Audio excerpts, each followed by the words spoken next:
How is it going, boys and girls? Welcome back to Key West Waterman. My name is Aaron Young. Got some jets flying over. Long story short, I had a charter today. Ended a little early. It's about 4 o'clock. Normally I don't get home till about 6, but we had so many fish they wanted to call it early, so I headed in. It's a good day. Normally doesn't happen that way. But Madeline shot me a text and said she was craving fish for dinner, and the weather's spectacular today, so I'm gonna run the little boat out and take you guys along with me. A couple episodes ago, I ended on a spot where me and Madeline cooked some snappers tucked away in the mangroves. So I'm actually gonna go back there and see if there's any mangroves to spear. There was a few there when we were there. I'm gonna go over some of the gear. You guys had some questions last time about what gun I shoot in the shallow water, and a lot of questions about this little Gheenoe I got. So I'll do a walkthrough. Maybe I'll do a walkthrough at the end of the video for the Gheenoe, but anyways, enough talking. Let's rock and roll.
Little spot.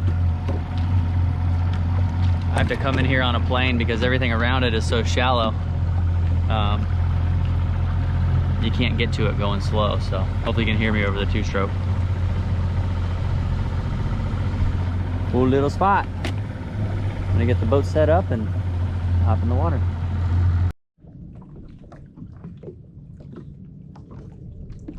Such a cool little spot. Gets real deep right here. There's some flats around the outside. Like I said, I have to plane out to get in here. I have to stay on a plane to get in here, and you have to come off a plane real quick, but water looks nice. See if we can find some snacks.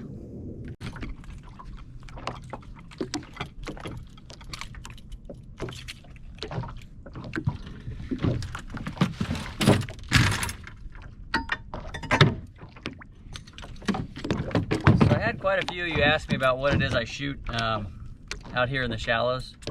This is a Koa 45 fatback. Great little murky water gun, or kind of beginner gun. So my guns are overkill for this shallow water. These are actually my rental guns for charters, but they do fare great out here in the shallows.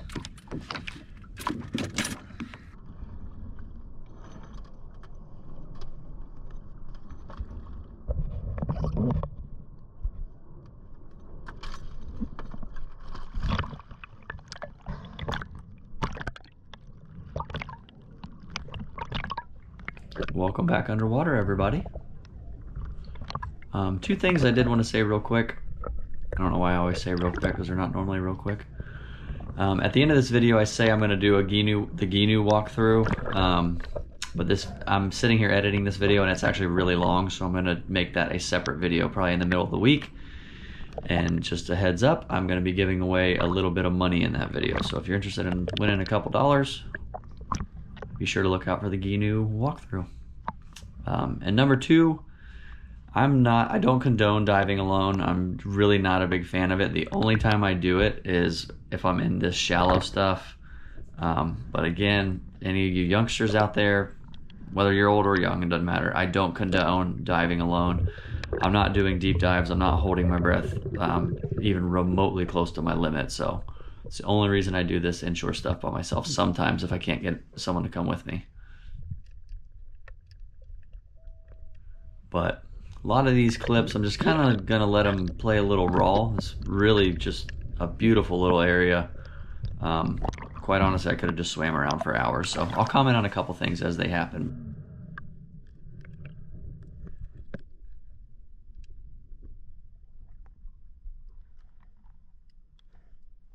You can see there's mangroves all over the place. I'm just trying to be picky and shoot one just a hair bigger. Make sure it's well over the legal limit. And they're just very shifty. I probably could have taken a shot on that one, but with these smaller snappers, if you're rushing your shot, there's a good chance you're going to hit it thin and it's going to tear out. So I try to just be very patient if I can. You can see they are quick. They're just kind of zipping all around. Not a fan of me swimming around there.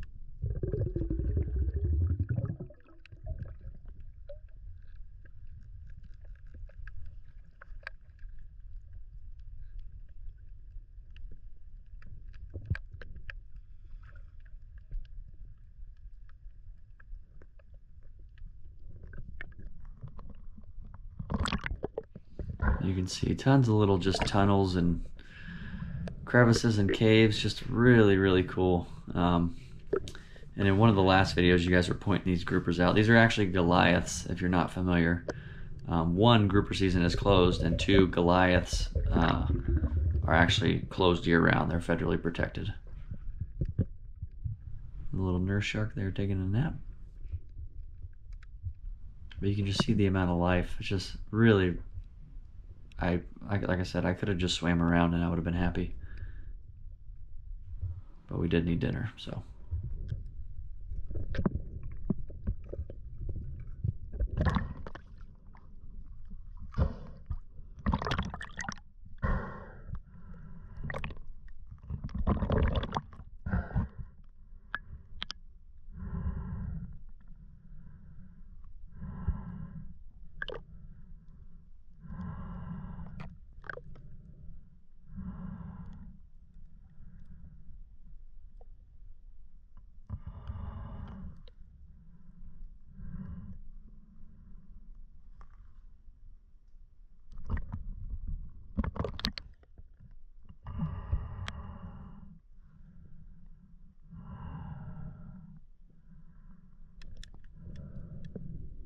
I may have to come back here and make a grunt episode. Some of these Sailor's Choice were ginormous. I don't know that I've ever seen any that big. And to keep YouTube land honest, I've been swimming around for 45 minutes and I have not shot a snapper yet. This guy, nice one within range, and I kind of threw a shot of desperation there. And I wasn't sure how good my shot was, so I don't pull the shaft out. I take my hands, run it down the shaft, and pin that fish into the mud so it doesn't tear out. I hit it a little thin. Like I said, 45 minutes, I hadn't shot a fish yet, so it was not my typical shot. A little bit of a desperate Hail Mary there.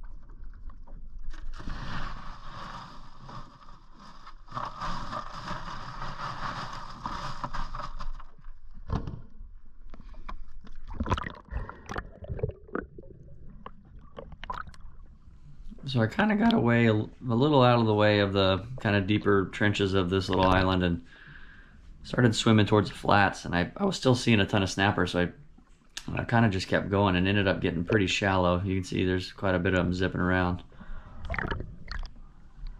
Unfortunately, it was so shallow my camera kept coming out of the water.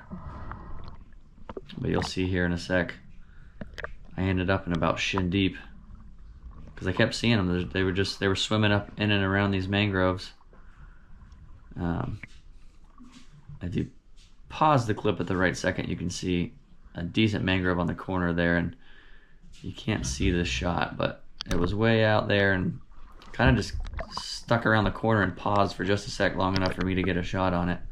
But you can see I'm in maybe 1.5 feet of water. Pretty cool. This was actually the biggest one I shot. And I've had a lot of questions about braining and bleeding and how to do it properly. Just trying to show you the angle here. I'm not coming straight down on the center of the fish. It's almost maybe a 45, 35 degree angle down and into the behind the eye, just up. And then bleeding right up under the gills. There's like a clear membrane that you'll see. Just run your knife under it, and the heart is right there, kind of under the neck where the gill meets the body, straight down. So if you run your knife under there, you're going to either nick that artery or you're going to nick the heart itself, and it'll bleed out properly. A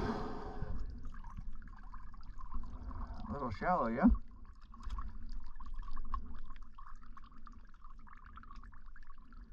Thank you, buddy. Beautiful fish. Beautiful, beautiful fish.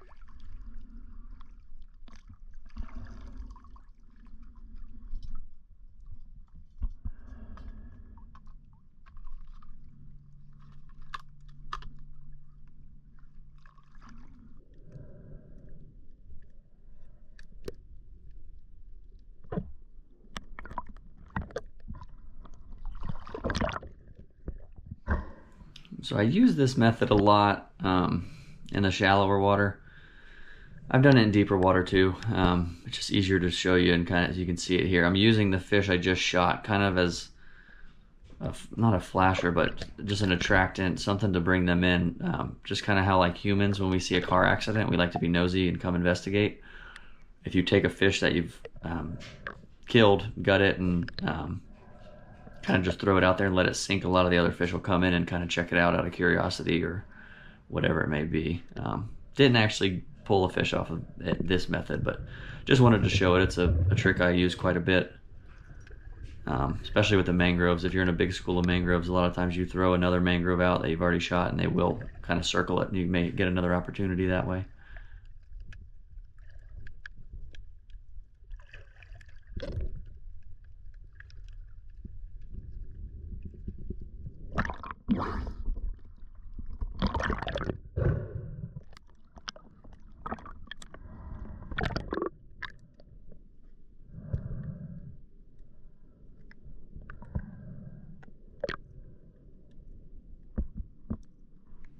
There's another shot of desperation. Just needed one more. I really got lucky on that one. It was a pretty quick hip fire, and again, I wasn't sure of the shot, so I wanted to get the fish in my hand, not just grab the shaft and pull it. I'll kind of demonstrate again here, a little clearer, a little more clear, how to brain, kind of down and at an angle, not straight down on top of the head. It's, again, maybe a 45 degree angle, just up and behind the eye, you can see there. And it goes, the knife goes forward a little. And then just give it a little nick up under the gills.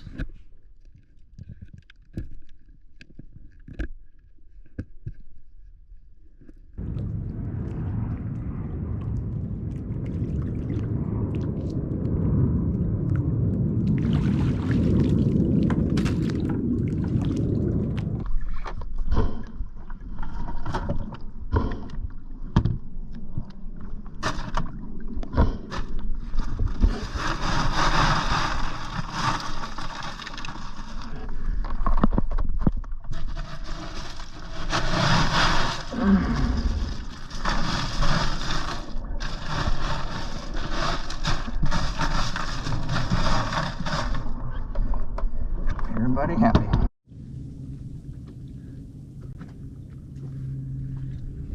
This really is just a cool little place. There's all kinds of ledges under the mangroves and little tunnels and channels and whatnot. But I've got plenty of snapper for dinner, and it's actually still fairly early. Got some daylight left, so I'm gonna try and call my shot and see if I can go find a stone crab claw or two, just to add a little variety to dinner.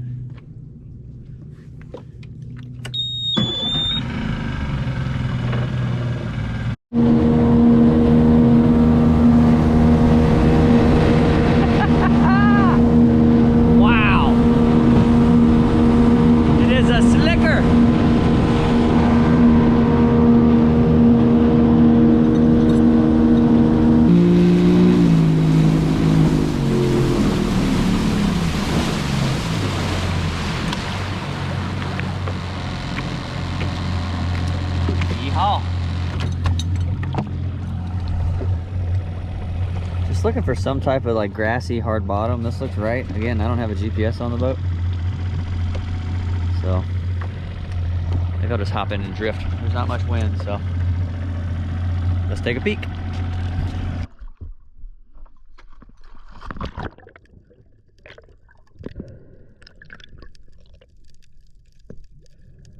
Perfect. So you hear me say perfect because I'm already seeing little holes and potholes that I like.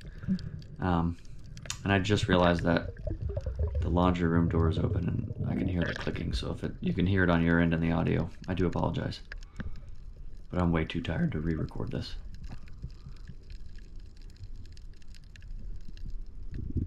So kind of just, this is different style stone crabbing than I've shown you guys before. Most of the spots I've done before are softer sand or mud or grass. This is more hard bottom. And the kind of the tricky part about this is the stone crab are so hard, and they're called a stone crab for a reason. They can ball up and turn almost into a stone. These style ledges that are rock have no forgiveness, so if they can get far back in there, smaller than you can reach your hand into, you've got no option. They're stuck.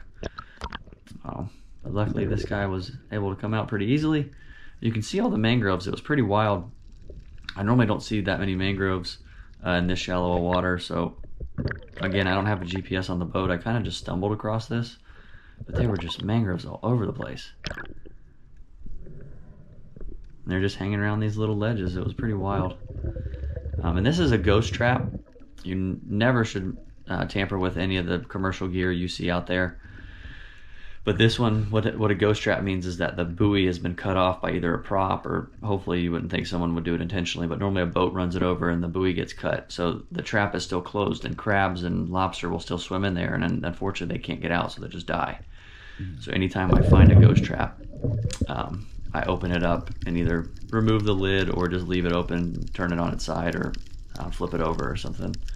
Because legally I cannot remove a trap from the water, but I can't open it up.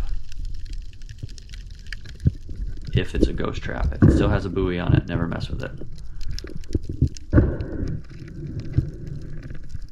From a legal standpoint, I honestly don't even know if I'm allowed to open a ghost trap, but I don't got it in me to let stuff sit in there and die. You can see, I actually got a hold of my finger there for a sec. I've been nipped by a few of these, and it is not fun. I'll tell you that. And a good trick, if one does get a hold of your finger, and typically you're just gonna kind of freak out and try and shake it off, but if one does get a hold of your finger and you can't get it off, if you take the crab, swim back down to the bottom and let its feet touch bottom and let it know that it's got something to hold on to, it'll let go of you. I learned that the hard way. So this guy was legal. And I've spoke about taking both claws or one. In this situation I had no choice because the one claw was too small, so I'm not going to take it regardless. And I like to use the knife method. You just take your knife, poke it in the joint there, kind of the inside of what would be his elbow, and pops it right off. If you try to break it by hand, a lot of times you'll take the socket and kill the crab. This was a giant one. If you're watching on a big screen, you can probably see this crab is way out of his hole, and he almost acts like he's gonna run, but he zips back into the hole, and in hindsight, I should have swam down and grabbed it real quick, but I don't know why I didn't.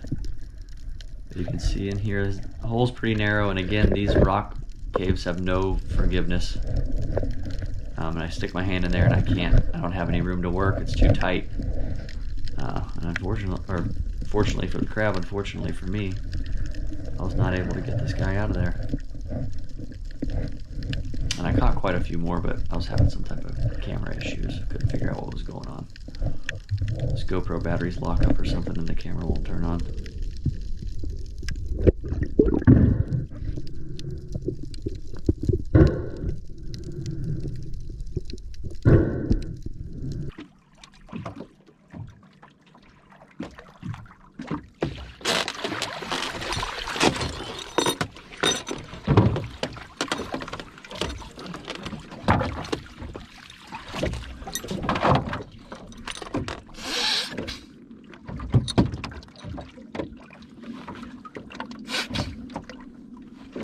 Whew!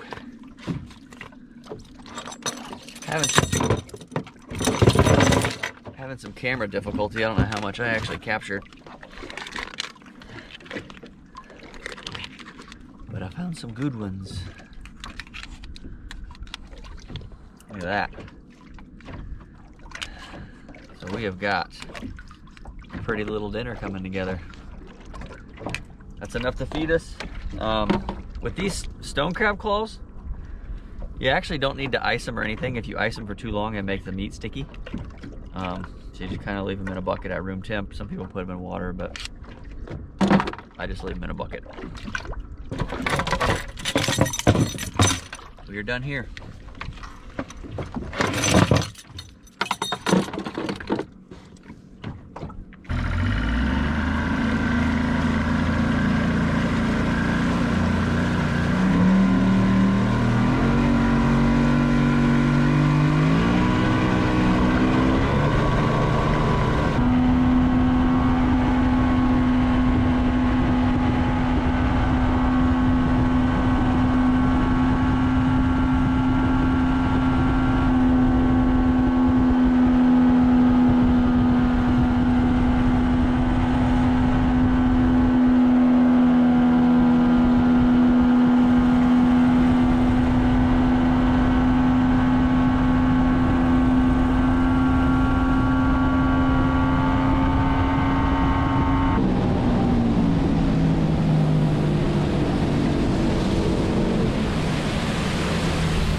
Tipsy's over here having a free-for-all. Why are you outside? You're not supposed to be outside.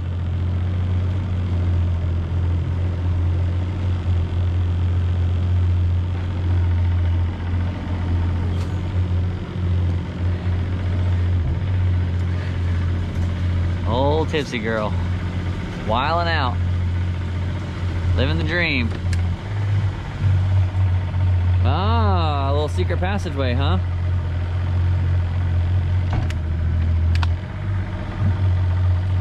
Oh, look who it is. Weird.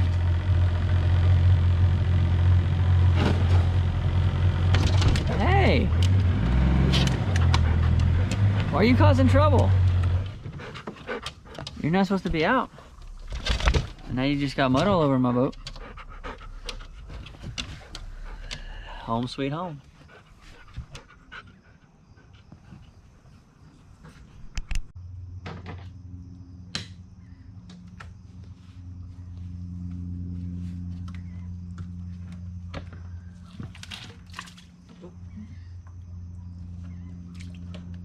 Snap her down.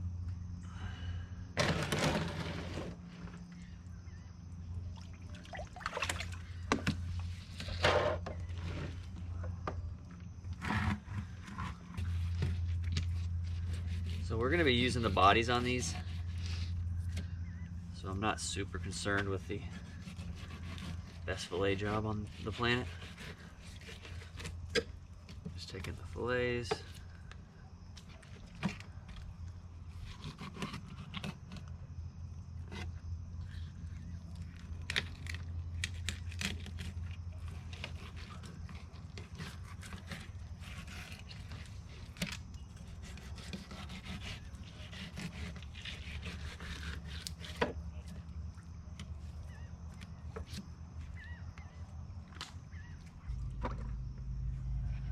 So tonight we're going to use the racks, the fillets, and obviously these beautiful claws. Save the heads for a broth later.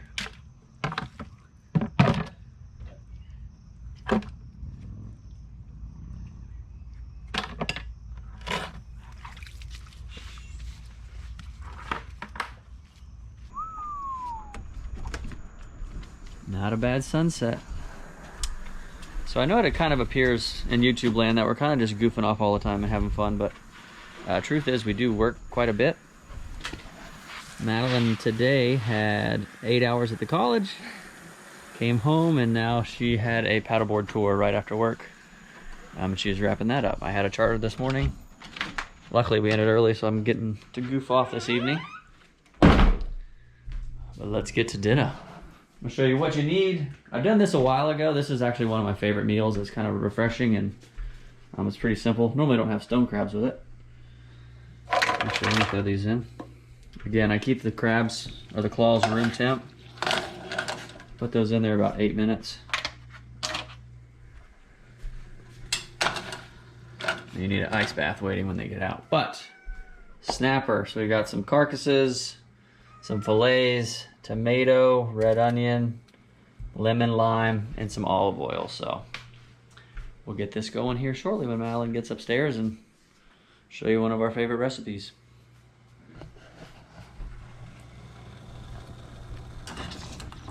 Look at that one.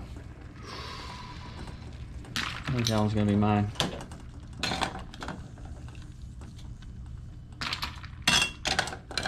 So you want to put these in an ice bath because I'm pretty sure I've covered this before, but they'll continue to cook. The same reason you don't chill them beforehand, the meat will stick to the shell.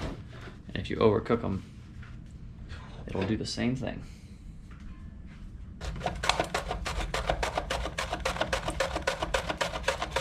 So the base of this little, I don't even know what you call it, this refreshing salad is red onion and tomato. And red onion can be kind of harsh if you eat a lot of it, so I like to do this. I'll add some water to it and I kind of just massage it and kind of take the harshness of the onion out. I don't know what it's referred to, maybe killing the onion. And just kind of work it and you'll see it kind of turns a little red there and you kind of get some of the, like I said, that harsh flavor out because you're pretty much, all this is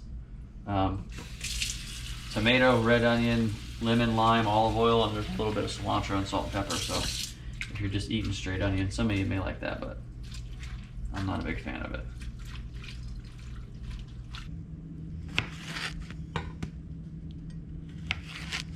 Uh-oh.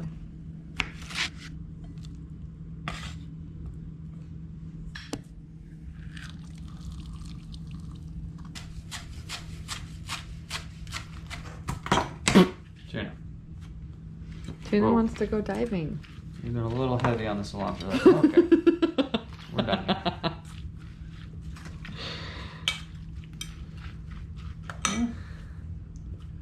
I like cilantro. This is for you, Blue Gabe. I know he loves the cilantro. Alright, so we got salt. I don't know what this is called. I learned it from a Turkish fella. I'm gonna Google it right now. Literally, red onion, tomato, cilantro. I think sometimes you can put dill in it. Lemon juice, lime juice. Come on, pepper. Salt, pepper.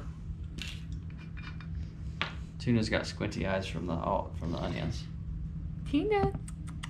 And then about a tablespoon of olive oil.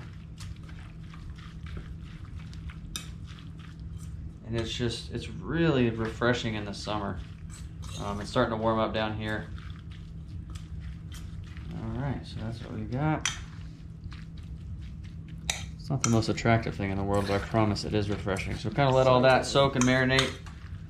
I'm gonna take a shower because I smell like fish. I'm sure Madeline smells too. Hey. We're gonna let this chill, kind of get the juices flowing in there, and come back out and we'll cook our fish. So I've showed you guys this before, but the channel has grown quite a bit, so this may be new to some of you. Use what we call the racks, or the carcass of the fish. There's a lot of meat left on there. It's just olive oil and some blackening, Paul Perdome's. Will you open that up for me? And you can do these. You can do these in the cast iron as well, but for the sake of me being lazy, I'm gonna broil them. This is the OG. Since I was a kid. We've got some stone crab here for an appetizer. And you can actually eat the knuckles too. But for the sake of presentation. Ooh, I'm taking the big one. You are not taking the big one. I'm just kidding. These are too good. Tuna one's fun. Not a chance. Yeah, no, these are my favorite. You can't have So sweet. Too good. Some exciting things coming up next week. Actually, this will be next Monday's episode, so grouper season opened yesterday, but the video will be the following week. Grouper opener. That's always very exciting. Always a popular video. Lots of action. And if you want to see the Gheenoe walkthrough, I will put it after the cooking segment right here. A lot of you guys are asking about how that's set up, what kind of boat it is. I'll put a link to Gheenoe's webpage in the description, and I'll kind of list my model and all that stuff in the walkthrough. So, how are we looking, Chef? Are you eating or cooking? Sorry, got distracted. What the heck kind of job is that? Well, I was distracted. Wow, it's embarrassing. Well, Tiffany is pooped from all that running around the boat ramp. All right, I need to pull these guys out probably. Where's that mitt? Oh, I think I pulled it up.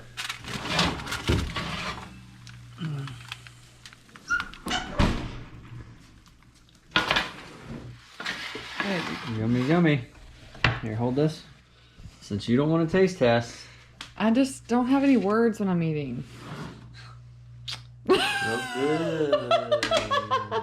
Exactly. No one wants to see me do that. The head bob. Yeah. So I'm telling you, this is, if you like tomatoes or onions, even if you don't like it, the lemon and lime and the olive oil, this is one of our like refreshing go-to summer dishes. I've done this a couple times on the channel, but we've had a lot of growth recently, so very refreshing. And the reason we like it with blackening, because it's not spicy, but blackening is a kind of a clashing flavor. It's so good. This is hard to beat.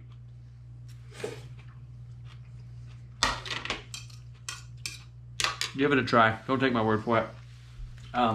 But that is all we've got. Again, May 1st coming up. Gheenoe walkthrough after the cooking segment. Leave a comment if you have any questions. I'm happy to answer them. Other than that, thanks so much for your time. Like if you have not, subscribe if you're not, and we will see you on the next one. See ya. Bye.